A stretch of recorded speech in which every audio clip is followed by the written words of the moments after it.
Qué lindo poder estar contigo el día de hoy, María de Lourdes. Hay algunas preguntas que queremos hacerte en relación al autismo. Coméntame, ¿qué es APADA? APADA es Asociación de Padres y Amigos para el Apoyo y la Defensa de los Derechos de las Personas con Autismo. ¿Y por qué estás en esta fundación, en esta asociación? Bueno, yo tengo un hijo de 20 años que fue diagnosticado hace 10 con síndrome de Asperger. A él le dieron un diagnóstico de síndrome de Asperger y yo empecé originalmente una asociación de personas con síndrome de Asperger. Ya luego pues asimilé un poco más los cambios, todo esto del autismo y todo cambia. Entonces, en ese camino yo encontré a las personas de APADA que recién se estaban constituyendo y yo más bien ya tenía trabajo que lo había hecho sin nombre como Asperger Quito. Ahí me uno a APADA y ya después de un tiempo pues estoy como la persona que coordina todo, diría. ¿Qué ha hecho APADA para las personas con autismo? Espacios de sensibilización, visibilizar en redes, sacar en periódico, en televisión, llegar a cada ministerio y decir que existimos, estar en espacios de participación ciudadana. Con Ministerio de Salud tuvimos la oportunidad de trabajar en el protocolo de salud. Con Ministerio de Educación trabajamos un poco parámetros de educación. Somos una asociación bastante proactiva. Nos gusta, sabemos que de autismo se desconoce mucho, pero preferimos no quejarnos, sino nosotros aportar. Entonces, cuando hay alguna mamita que dice, en mi escuela no saben nada de autismo, yo suelo decirle, mejor, porque quien les va a enseñar es usted. Así que, de ese gusto, al modo en el que usted conoce el autismo, explíquelo. Nosotros cuando hablamos de autismo, en realidad no hablamos de una sola característica ni de 100 características iguales. Estamos hablando de un espectro que integra diversidad e integran muchas características. Cuéntame, ¿cómo ha sido manejar a grupos de padres con diferentes características y diferentes problemáticas en el área del autismo? Bueno, para empezar, pues nosotros sí nos hemos dado cuenta que los padres sí tienen rasgos de tener autismo, porque aunque no está científicamente comprobado, sí se nota que en las familias de las personas con autismo hay más personas que tienen en distintos grados autismo. Así que los padres pues en cierto grado también lo tienen. Tenemos diversidad y por eso cuando vamos a hacer nosotros sensibilizaciones nunca damos un perfil. Nunca decimos una persona con autismo es así, porque de verdad cuando conozcan a otra persona con autismo no va a ser igual. Y eso es lo primero del autismo, no hay un perfil, no hay una persona y lo que nos enseña es aceptar diferencias. Cuando nosotros hablamos de aceptar diferencias, reconocernos frente al otro, ¿qué es lo que a ti te llamó la atención en el caso de tu hijo? Porque tienes un diagnóstico realmente tardío. Se habla de que el diagnóstico debe darse en los 3 primeros años de vida y tú lo recibes a los 10 años de edad. ¿Cómo fue eso? Yo y mi hijo es un ejemplo de que se puede ayudar a una persona con autismo sin saber que tiene autismo, pero tratándolo en sus diferencias. Quisiéramos saber cómo te diste cuenta del autismo de tu hijo y por qué te diste cuenta tardíamente del autismo de tu hijo. En realidad yo siempre me di cuenta, desde que era bebé yo decía algo pasa. ¿Por qué?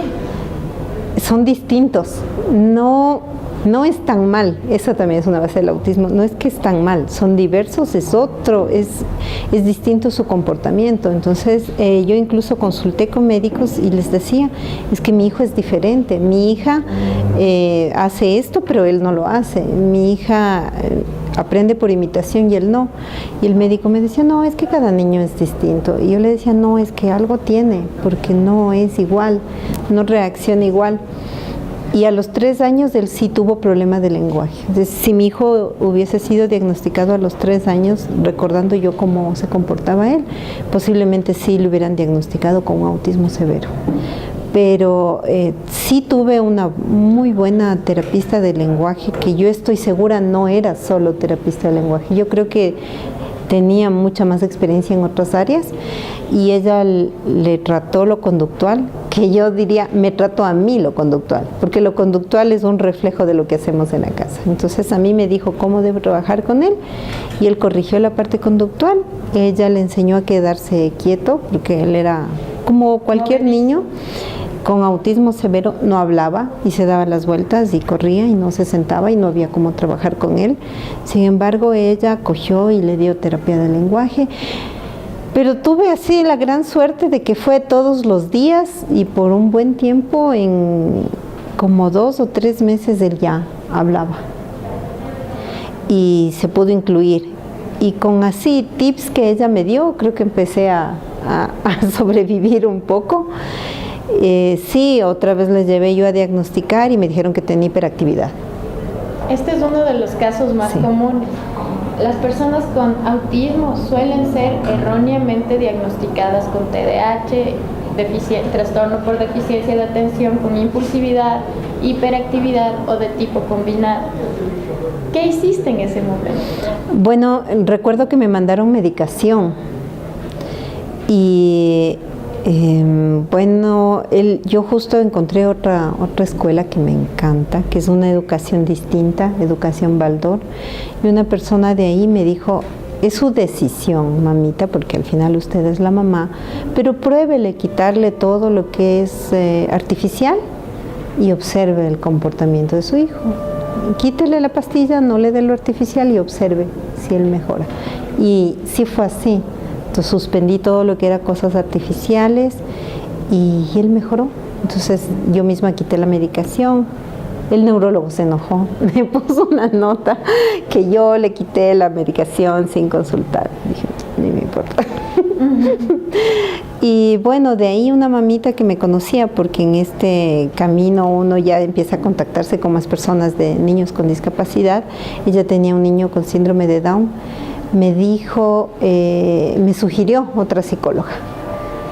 Y esta psicóloga me llamó primero a mí una entrevista, y ella fue la primera que me dijo: yo creo que su hijo tiene Asperger. Y le vio a él y me dijo: sí, tiene muchos signos de tener Asperger, pero ella no sabía diagnosticar. Dijo: yo le soy muy honesta, yo no sé diagnosticar y no le puedo ayudar. Ahí ella me refirió con una persona, pero mis posibilidades no alcanzaban. O sea, estoy hablando de alguien hace 10 años que diagnosticaba por más de $500. Claro, y eso hasta ahora sí.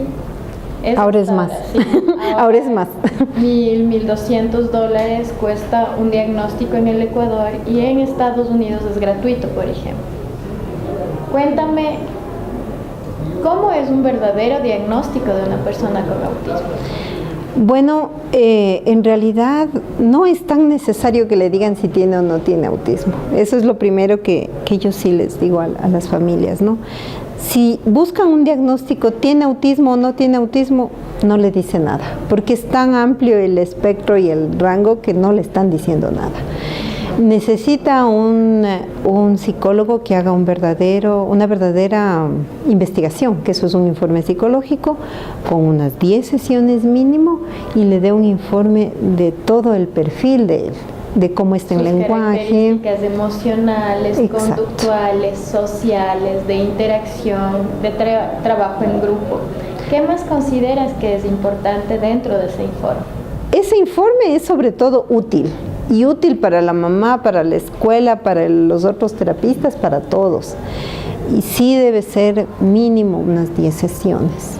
Cuando hablas de otros terapistas, ¿a quiénes te refieres?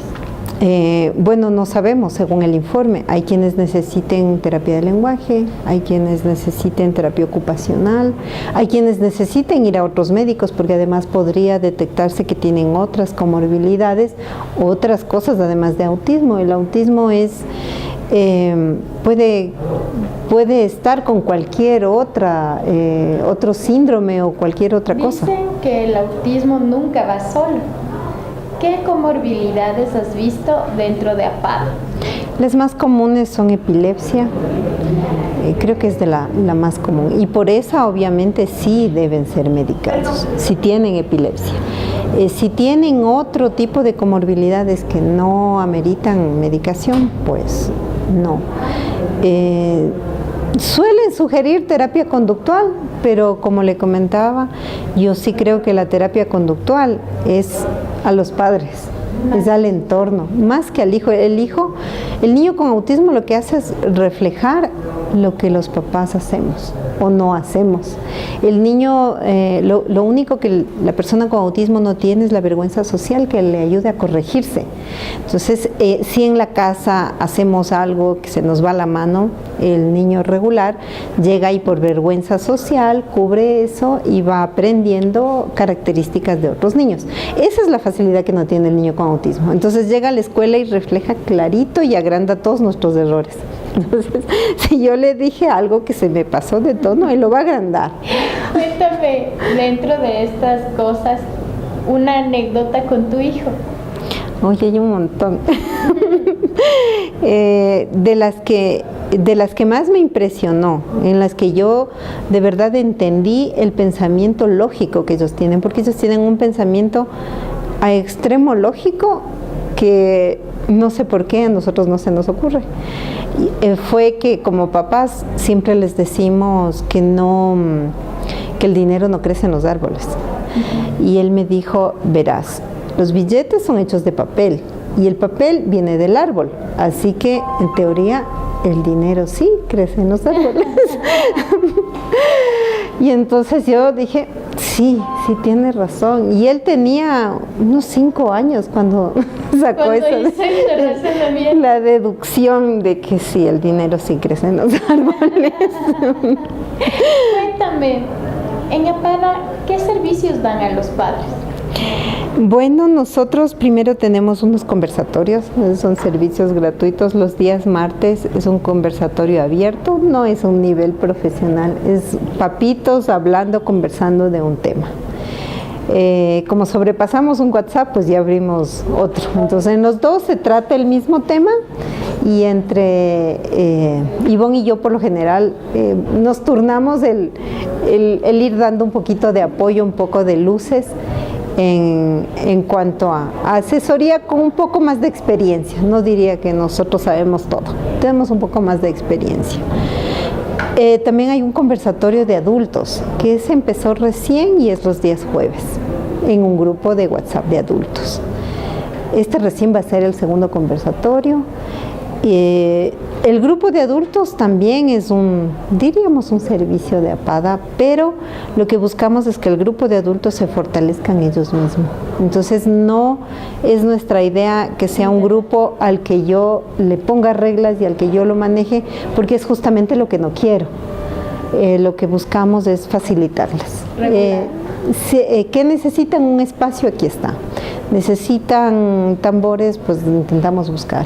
Necesitan publicidad para algo que van a hacer, les ayudamos. Necesitan un salón, conseguimos. Pero ellos organizan, ellos hacen, ellos están. De eso se trata, no de que crezcan ellos. Sí es un proceso. ¿Cómo ves la vida de un autista adulto? Es compleja, porque muchas de las cosas ellos lo camuflan, ¿no? Ellos suelen decir, yo tengo mis propios escudos para que no se den cuenta lo que yo tengo, pero eso es desgastante, porque tienen que fingir algo que en realidad no son. Al adulto que toma ese tipo de camino le es muy desgastante mantenerse un día de trabajo, genera ansiedad y a veces luego llegan a crisis. Ese es también un poco el problema de esto de pensar que Asperger es una cosa y autismo otra, y que el autismo severo necesita ayuda y el Asperger no necesita mucho. ¿Qué no es así? El Asperger, si no tiene apoyo, llega a psiquiatría, porque es prácticamente algo psicológico que no fue atendido y llega ya a caso psiquiátrico. Claro, cuéntame en este caso de las crisis. ¿Cuál es una crisis que te ha impactado? ¿Cómo se da? ¿Cómo comienza? ¿Cómo termina? Yo creo que lo que más me ha impactado son esas crisis de ira que llegan a los adultos a pegar a los padres. Me ha impactado porque ¿cómo empieza? Empieza por el niño que pega al papá y que pensamos que como es autismo no hay problema, hay que permitirlo. Y eso es algo contra lo que nosotros sí luchamos. Autismo no es sinónimo de agresividad. Autismo es sinónimo de no saber controlar mis sentimientos, mis emociones y no haberlas aprendido automáticamente, como hacemos muchos. Sí necesito aprender, pero necesito aprender. No me pueden permitir, como sí pasa en algunas instituciones educativas, que el niño con autismo lanza a los puestos y el psicólogo dice, no, es normal, tiene autismo, déjenle, luego le pasa. No, de verdad eso no es normal. Cuéntame, hablando de este tipo de crisis, ¿APADA tiene algún proceso de docentes sombra o profesores sombra para el apoyo en educación? No, y no apoyamos mucho ese proceso, porque es en contra de la inclusión. Nosotros ya nos hemos fijado, quien tiene el niño que asiste en buena parte con maestro sombra, el maestro principal se deslinda un poco de la atención y la inclusión. Obviamente esto es un proceso, ¿no? Sí nos gustó bastante este concepto de CBM de la rehabilitación en base a la comunidad. Entonces es toda la comunidad la que debe involucrarse. Tampoco es el profesor el único que debe incluir al niño. Posiblemente debe modificar los puestos y trabajar en grupo y el niño tener el apoyo directo de dos compañeritos más que le ayuden a salir en clase y trabajar en equipo, porque el niño con autismo también tiene otras fortalezas que incluso pueden sobrepasar a los otros niños, pero necesita un espacio de compartir. Y eso se rompe cuando hay una maestra sombra. Sí, nosotros vamos a las escuelas y hablamos de inclusión bajo este concepto, de aceptación a las diferencias, de que hay que apoyar a todos, y es un concepto que suena bastante fácil, pero difícil de vivirlo. Y cuando vamos a una institución sí solemos pedir que sea con los papás, con los niños y con los profesores, porque hay veces que el maestro tiene toda la predisposición de trabajar, pero llega el papá y ve que el maestro se está dedicando 10 minutos solo a un niño y que no es el mío, entonces yo protesto. O si es que el niño no es capaz, porque a veces motrizmente ellos no tienen muy buena letra, entonces el cuaderno de él no está tan presentado como el mío y le pone la misma nota. Ese es el tipo de cosas que nosotros tenemos que sensibilizar, ¿no? Y decirle también al papá que esto es, ese niño vino a sensibilizar a toda la comunidad, a que si cuando él sea anciano y él no pueda caminar o quizás no pueda comer, que es un caso al que todos podemos llegar, va a tener un hijo sensibilizado y acostumbrado a haber trabajado con una persona con discapacidad, así que no tendrá ningún problema en ayudar a sus padres o a sus hermanos o si le toca alguna vez a un hijo. ¿Por qué concibes al autismo como una discapacidad? Yo creo que no es una discapacidad en sí. Sí necesitamos serla para tener beneficios que cubran ciertas deficiencias o diferencias.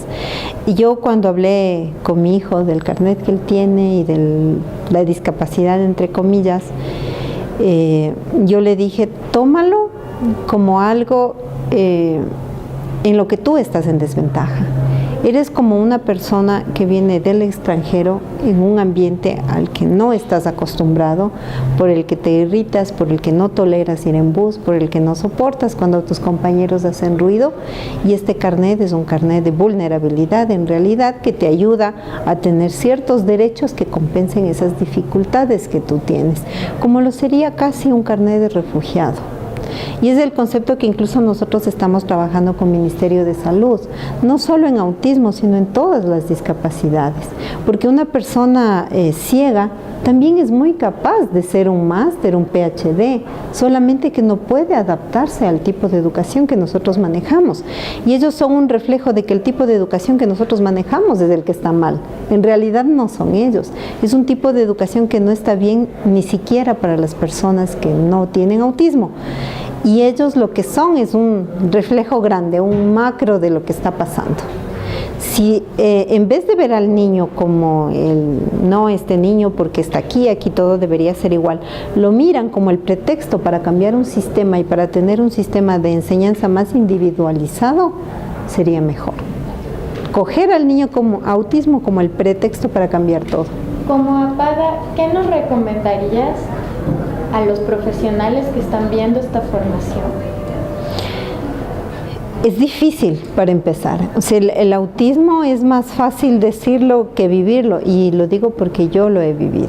A mí aún hay cosas que me sorprenden, hay cosas que aún las sigo aprendiendo. Implica mucho de tener que empezar por mí, porque yo no puedo dar lo que yo no tengo. Entonces no le puedo enseñar a mi hijo control emocional si yo no lo tengo. Y yo con mi hijo, y ahí les suelo decir a mis hijas, con ustedes les digo, me doy el lujo de explotar. Con él no puedo, porque si yo por algo me da iras de algo que ha hecho, le veo su cara, un rostro de total descontrol, y creo que en 2 segundos me centro. Porque yo soy quien le da la paz, la tranquilidad, y eso es lo que es un profesional.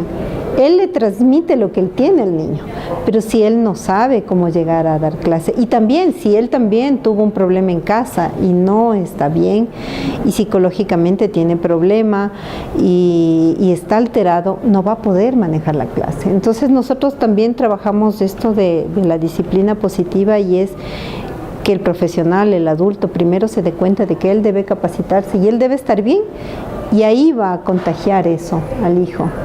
Y sí, mi hijo ha tenido crisis a veces fuertes, pero en realidad la que agrandaba todo era yo. Y es también mucha comunicación con ellos. No pensar que porque le pregunto o porque le escucho yo pierdo autoridad, más bien le respeto, y el momento en que yo le respeto, yo me gano su respeto. Preguntarles, una anécdota que yo tengo con mi familia es que yo me molestaba, pero yo trabajo mucho y nadie preparó la comida, y todos están grandes, y yo les reclamo a mis hijos y les digo, bueno, ¿y ustedes? De poco les dije irresponsables. y no se dan cuenta de mi sufrimiento ahí trabajando, y ustedes no hacen la comida cuando son capaces. Y ellos me dijeron, pero es que tú no nos dices, nosotros esperamos que al final tú sabes decir, a veces vamos a comer afuera, solo dinos. Y esa parte de comunicación es creo que el mayor problema con el autismo, que se cree que esa persona no se merece ser escuchada, de la forma en la que se puede escuchar, si es con dibujos, con lo que sea, pero hay que escucharle, y en base a eso respetarle y entender el porqué de las cosas. Cuando ellos responden un examen, nosotros pensaríamos mal, y nosotros retroalimentamos, que es algo de lo que le pedimos al Ministerio de Educación, retroalimentar el porqué de esa respuesta. Suelen ser respuestas muy lógicas, pero que para el profesor no es la correcta. Pero si retroalimentan y sacan la información, eso es otra cosa. Ellos tienen otra forma de pensar, y tenemos que estar abiertos a esa mentalidad, a que sí piensan de verdad distinto y actúan distinto. Siempre nosotros expresar el porqué, y siempre preguntar el porqué su actitud. No, nunca las cosas, y ningún niño, ni con autismo ni sin autismo, ni adolescente, nace queriendo molestarnos, sino que tiene una razón de ser ese comportamiento. Muchísimas gracias. Me siento muy motivada. Sabemos que están haciendo un trabajo maravilloso. Cuenten con nuestro apoyo y vamos a divulgar el conocimiento, porque mientras más personas sepan cómo abordar la temática, cómo abordar al paciente con autismo, estamos cambiando el mundo. Muchas gracias.